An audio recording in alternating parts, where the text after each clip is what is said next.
అప్పుల బాధలు వెంటాడుతున్నాయా? అయితే 6 JVR వారి జాతిరత్నాలు ధరించండి.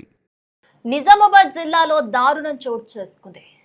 తన అక్రమ సంబంధానికి అడ్డొస్తున్నాడని చెప్పేసి ప్రియుడితో కలిసి భర్తను కడతేర్చింది ఒక భార్య. ఈ ఘటన నిజామాబాద్ జిల్లాలోని నాల్కల్ గ్రామంలో చోటు చేసుకుంది. అసలు ఏం జరిగింది అని అంటే, సంధ్య, ప్రశాంత్ అని ఇద్దరు భార్యాభర్తలు ఉన్నారు. సో ప్రశాంత్ కొన్ని నాళ్ళ క్రితం గల్ఫ్కి కూడా వెళ్ళొచ్చాడు. ఇంతకుముందు ప్రీవియస్గా గల్ఫ్కి వెళ్ళేవాడు. ఎందుకంటే ఇక్కడ సంపాదన సరిపోవట్లేదని చెప్పేసి భార్యని ఎంతో బాగా చూసుకోవాలని చెప్పేసి తనకు దూరంగా ఉన్నా కూడా ఆ ప్రేమను, ఆ బాధను దిగమింగుకొని గల్ఫ్ వెళ్ళి అక్కడి నుంచి డబ్బులు పంపిస్తూ ఉండేవాడు. భర్త దూరంగా ఉన్న సమయంలో అనిల్ అనే అతనితోని సంధ్య అక్రమ సంబంధం ఏర్పరచుకుంది. మరి గల్ఫ్ నుంచి ప్రశాంత్ భర్త తిరిగొచ్చాక మరి ఈ విషయం బయటపడిపోతుందని భయపడి భర్తనే ఇంకా కడతేర్చాలి అని చెప్పేసి ప్రియుడితో కలిసి ప్లాన్ చేసింది ఆ నయవంచకి. సో ఏం చేసింది అని అంటే, భర్త మేడ మీద మందు సేవించాడు. మందు సేవించిన తర్వాత ప్రియుడు అనిల్తో కాకుండా సాయి అనే ఇంకొక వ్యక్తి సహాయం తీసుకొని సాయి అనే అతనితోని పైనుంచి మేడపై నుంచి కిందికి తోసేసింది సంధ్య. సో ప్రాణం అయితే పోలేదు, కానీ హాస్పిటల్కి అయితే తీసుకెళ్లారు. దెబ్బలు తాకాయి, హాస్పిటల్కి అయితే తీసుకెళ్లారు. సో హాస్పిటల్కి తీసుకెళ్ళిన తర్వాత వాష్రూమ్ క్లీన్ చేసే లిక్విడ్ని తన నరాల్లోకి ఎక్కించింది సంధ్య, అలాగే అనిల్ ఇద్దరూ కలిసి.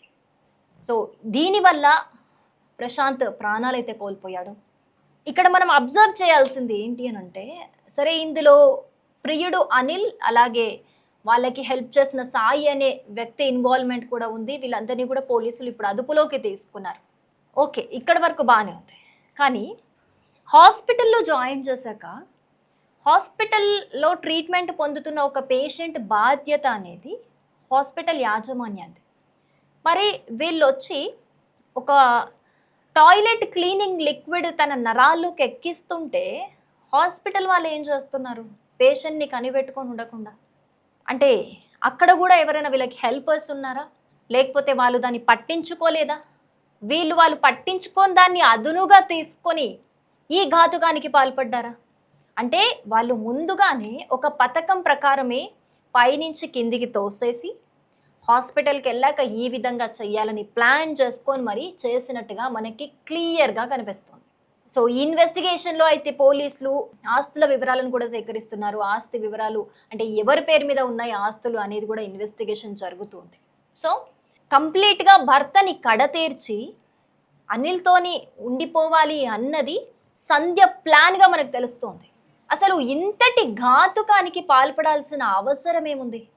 వన్స్ గల్ఫ్ నుంచి ప్రశాంత్ తిరిగి వచ్చాక నువ్వంటే నాకు ఇష్టం లేదు, నాకు వేరొకరు నచ్చారు అని చెప్పేసి విడాకులు తీసుకుంటే సరిపోతుంది కదా.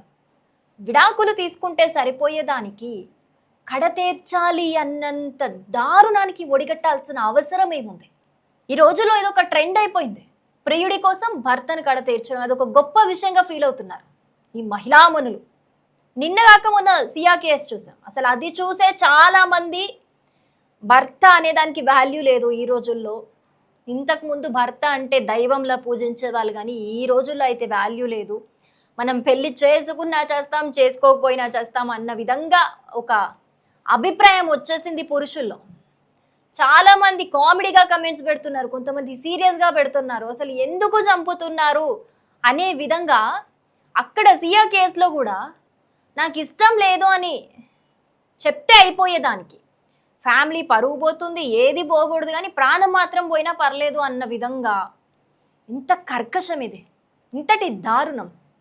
అప్పటికీ ప్రశాంత్ తల్లిదండ్రులు కూడా వాపోతున్నారట ఈ విషయం తెలుసుకొని. అసలు ఎందుకు చంపావు నా కొడుకుని?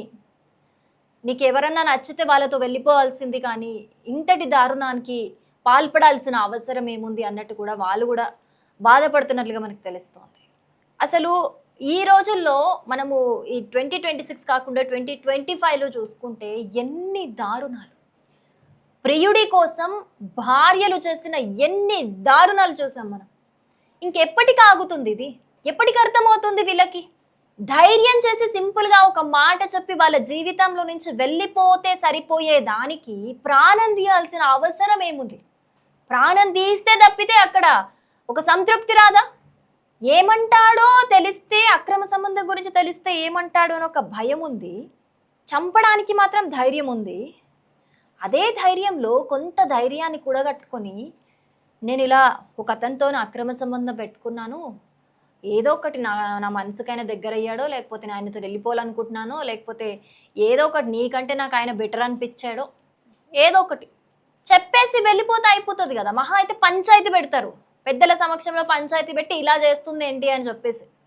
ఇక్కడ తెలుసుకున్నాడు కూడా కాదు ప్రశాంత్, తెలుసుకున్నాడు కాదు, తెలుసుకుంటాడేమో, తెలిసిపోతుందేమో అనే అనుమానంతో ఇంతటి దారుణానికి ఒడిగట్టింది సంధ్య. అంటే మేబీ భర్త ఇంట్లో లేడు కదా, గల్ఫ్కి వెళ్ళిపోయాడు, దూరంగా ఉన్నాడు. ఇంకా ఈ అనిల్ తోటి ఫుల్ ఫ్రీడమ్. మరి అప్పుడు చుట్టుపక్కల వాళ్ళు మాట్లాడుకుంటూ ఉంటారు కదా, ఒక అక్రమ సంబంధం ఉన్నప్పుడు ఖచ్చితంగా అందరికి అంట ఎక్కడో ఒక్కడ పడుతుంది. అడ్డప్పుడు మాట్లాడుకున్నప్పుడు భర్త ఆ ఏరియాకి వచ్చినప్పుడు వాళ్ళ నోట్లోనో వీళ్ళ నోట్లో ఏదో ఒక రోజుకో 2 రోజులకో వారంకో 15 రోజులకో ఏదో ఒక రోజు భర్త చెవులో అయితే పడుతుంది. అప్పుడు గొడవ జరుగుతుందేమో అని చెప్పేసి ముందుగానే భర్త అడ్డు ఉండకూడదు అని అడ్డు తొలగించుకున్నారు చాలా స్మార్ట్గా. కానీ వీళ్ళకంటే స్మార్ట్గా పోలీసులు వీళ్ళని పట్టుకొని అరెస్ట్ చేశారు. అసలు ఏం చేయాలంటారు ఇలాంటి మహిళలని? నిజంగా అమాయక అబ్బాయిలందరూ కూడా, అమాయకపు భర్తలు, అమాయకపు అబ్బాయిలందరూ కూడా ఇలాంటి కిలాడీల చేతుల్లో బలైపోతున్నారు. రోజు రోజుకు వీళ్ళ సంఖ్య పెరిగిపోతూ ఉంది. అసలు వీళ్ళకి కూడా ఒక పర్టికులర్ శిక్ష విధించాలి. ఇప్పుడు ఇదంతా ట్రెండ్ లాగా తీసుకొస్తున్నారు కదా, వీళ్ళకి కూడా ఒకవేళ ప్రియుడి కోసం భర్తను హతమార్చిన భార్యకు ఇలాంటి ఒక శిక్ష ఉంది అని తెలిస్తే వాళ్ళు గజగజ వణికేలా శిక్ష ఉండాలి. అప్పుడు కానీ ఆగేలా కనిపించట్లేదు. వాళ్ళు కూడా లైట్ తీసుకుంటున్నారు వాటిని. ఏముంది, జైల్లో కూర్చోబెడతారు, ఇన్ని సంవత్సరాలు పడతాయి. భయం ఎక్కడుంది ఇంకా వాళ్ళకి? అసలు మీరు చెప్పండి, ఇలాంటి ఆడవాళ్ళకి ఎలాంటి శిక్షలు పడాలంటారు? మీ అభిప్రాయం ఏంటి? తప్పకుండా కమెంట్ చేయండి. ఎవరెత్తేసారు కిందికి? నువ్వు ఎత్తేసినావా అలా భార్య ఎత్తేసిందా? పైకి సార్ నేనైతే అన్న ఫోర్స్ నేను ఆయనని ఇద్దరం కొట్టుకున్నామే. మేము కొట్టుకున్నాక వాళ్ళ వైఫ్ ఆమ్లెట్ తీసుకొచ్చిందా, ఆమ్లెట్ తీసుకొచ్చినాక తర్వాత ఇక నేను కొద్దిగా ఆయన కొద్దిగా ఫోర్స్ ఇట్లా ముందరికి వచ్చేసాం. ఇక నేనే లేపేసాను. నువ్వే తెచ్చినావా? నాకు ఒకటి లేస్తాడా అలా వైఫే వేసింది.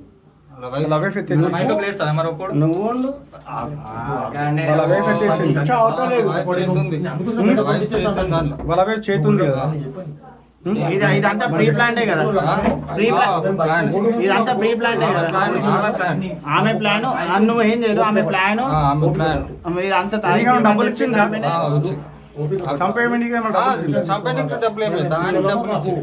డబ్బులు ఇచ్చింది, మీరిద్దరు కలిసి ఒకటేసారి లేపేసి అంటే ఇట్లా కాలు గుంజంగానే పడ్డాడు.